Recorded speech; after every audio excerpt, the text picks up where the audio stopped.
busy weekend. Today we did the Golf GTI, so if you haven't seen that video, go check it out. The link is down there. And today now we are at the racetrack in South Africa. It's called Tygerberg Raceway. It's the biggest racetrack that is basically gravel in the whole of South Africa. So I've come here to join Proskills, and they have an amazing car here.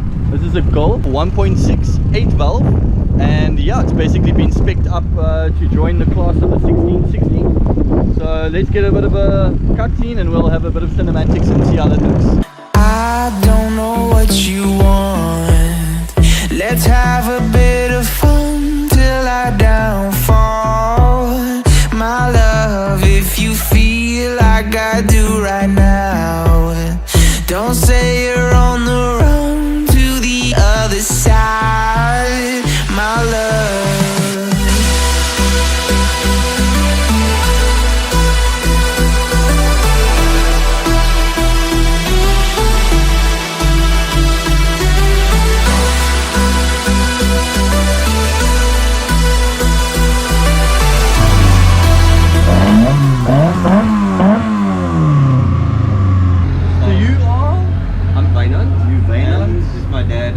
So how much does a car like this cost if somebody wanted to start their own racing team? A lot of people won't give you, but yeah, it is quite expensive. We started off with basically not a written off, but a stripping for parts Mark 1 Golf for 6 grand. Yeah. And then you put quite a bit of money in engine rebuild, as we currently are standing. Full engine rebuilds runs between 18 to 20 grand to rebuild the motor from scratch. But is that labor because you guys have your own mechanics, or if that's mainly parts and engineering involved in modifying an engine to be reliable and still perform. You can build a motor that's stronger, more powerful, but it will not be as reliable, so you need to rebuild it after every second to third race. We prefer building a motor that's a little bit underpowered, but a lot more reliable to be consistent, as it's quite expensive doing any repairs. Let's say you're in an accident. Do you get insurance for that? Unfortunately, there's no insurance you get. Once you apply to the track and become a racer at the racetrack, you get registered to the track. Okay. You get your racing license, you do a fitness test, all those kind of stuff. The track does have, for the evenings that you are signed in to drive here, they've got medical aid cover for you as a driver, should you require any medical assistance in a case of an accident. Alternatively, everything else is on you. So if somebody crashes into you, what then? Do they pay out for you? No, there's no payouts. It's not like a third party or in public roads, accident reports or third party or... So what if you get a spiteful driver that obviously has money and that can, by accident crash into you? Yeah, there is what they call spotters, and there are clocks of the course and marshals all around the track to can see if accident that did happen is purposefully or deliberate, or it was an accidental. Should any accident happen or any obstruction on the track, yellow flags comes out, the race gets stopped or slowed down to review. What I mean though is, like, let's say somebody crashes into you on purpose, would they then have to pay out for your damages? No, unfortunately there's no payout. On the other hand, what happens is the clock of the course reviews that and see who is the guilty partner. That guilty partner gets suspended for the evening. Should it be an international race, your points get deducted for your club events or your international races, depending on the size or the way the incident happened or what was the cause of it, and they deal with the drivers themselves as that. Unfortunately, there's no such thing as a accidental payout or anything. This is not a sport that you can run on an income sport like the overseas sports. Stock car racing, over track racing is. So there's no prizes either. There is prizes for the end of the evening, but not victory prize, like prize money that you can get 100 or 10,000 or 50,000 rand prize money out of it. It's mainly a supporter sport, so all the funding and so on comes out of your own pocket or your sponsors' pockets and so on. So it's quite expensive. It's become a quite expensive sport. Yeah, no, most definitely. I think that personally, you know, I mean, at the end of the day, a person needs to kind of be rewarded. Should you come first, even if it's a pool of money that gets. We try, but yeah, the clubs itself, it depends on club to club. Some of the clubs do have what they call is fundraisers and fund income and so on to at least give the prize winners for the year or for the season, give them something for their efforts. But mainly it's like cycling or swimming. You do it for the love of the sport. Yeah. And us being a metalhead or petrolhead and like racing, fortunately for us, stock car racing and especially oval track racing and gravel or dirt racing is more exciting because none of the days that you come to the track is never the same, the surface is never the same, the conditions is never the same. So you always need to be aware of what's happening, and it's always a driver's capabilities and it's a driving skill. So I hear that this is also where they do the Cape Town spinning. Yeah, they on Sundays. We're not very much involved, but Chris Liebenberg, the owner of Tygerberg Raceway, he's made the community or made it known to the community that he's prepared to give them a location to stay out of the public roads and so on. They've got a place that they can come and play. So we're quite supportive towards the community around us and in general. Sure, so that is quite that's one of loud cars at the moment. That's a hot rod with a rotary motor in it. So I think from here, thank you very much. Pleasure. I really appreciate this interview. From here we'll take the car out maybe into the pits, and then we'll do a parade lap, and then we'll see what Skalk does on the track, and I hope you guys enjoy. Naomi from Proskills has allowed me to take the car by the pit area, so I can't do anything full at the moment, and then we'll do a parade lap, and then from there we'll go and have a look at how they do the racing. So pretty fun. I want to hear how this car sounds, so it must be quite amazing. Right. And do I start it from on the side? You've got a kill switch, you've got a fuel pump. I've got to say that's the smallest alternator I've seen in my life. It's specially modified for it's a forklift, Toyota forklift alternator for the size. We need something smaller to fit.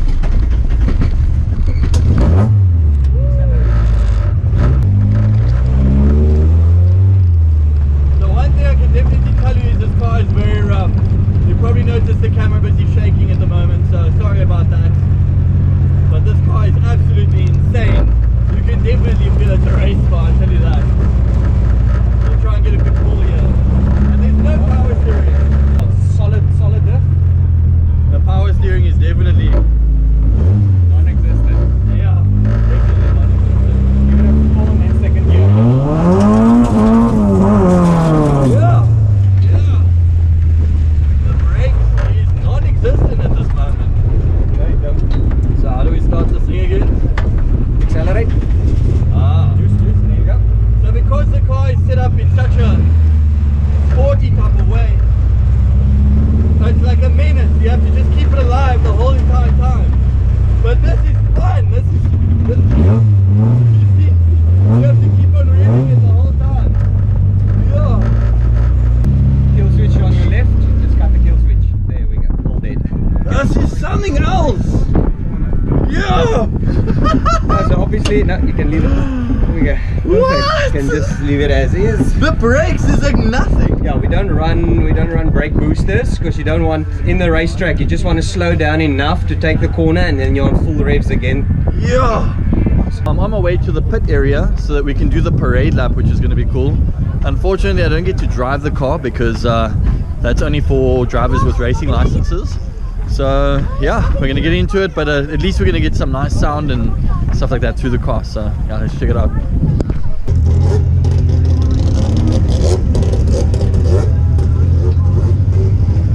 And yes, there's no seat, so basically sitting here on metal.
it looks like they have a bit of a BMW event at the moment, and they're doing some drifting, so let's get a shot at that.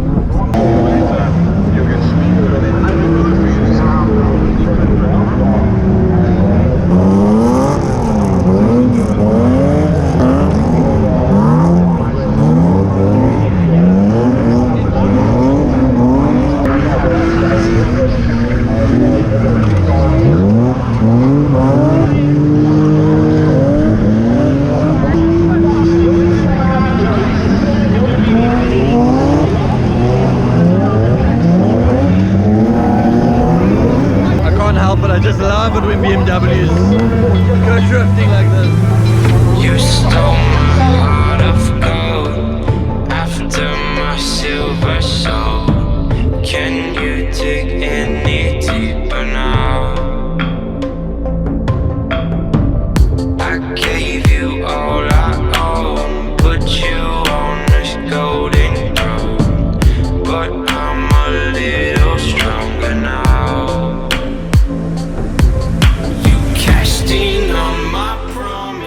Proskills has their own racing box, which you can actually have a look out here. So they also told me that you'll get a lot of messiness, so like basically the gravel will be going and hitting you and all that stuff, so I hope I'm not going to get too dirty, but I guess that's just part of the racing. But pretty cool to be invited out here, and yeah, I'd like to just give a big thank you, because you know these opportunities don't come a lot. But anyways, let's get into it.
Proskills is going to be racing now. Wish him luck.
challenge race number 2, which was the 1 hour enduro, and now he's out there. So it looks like luckily he's not out the race, but they're going to restart again to get the position back and take it from there.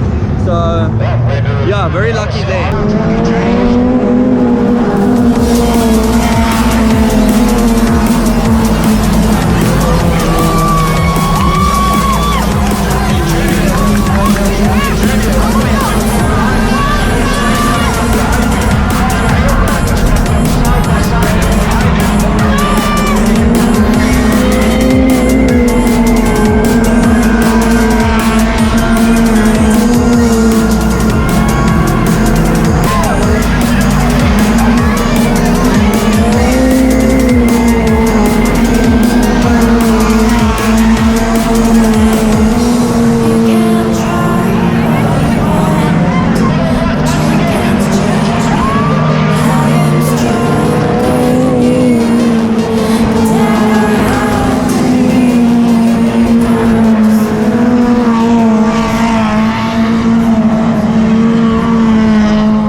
So it looks like Skull got a 5th place, and I think I know exactly why. I think psychologically what happened was he obviously got into a bit of a situation with somebody, and when they got back onto the track again, I'm sure that he was just trying to be cautious. So thank you very much guys for watching. This basically concludes Tygerberg Raceway in Cape Town, and yeah, remember to like, subscribe, and please remember, if you want me to do a car review, just to send me an email. That's media.eugene@gmail.com. And yeah, thank you again.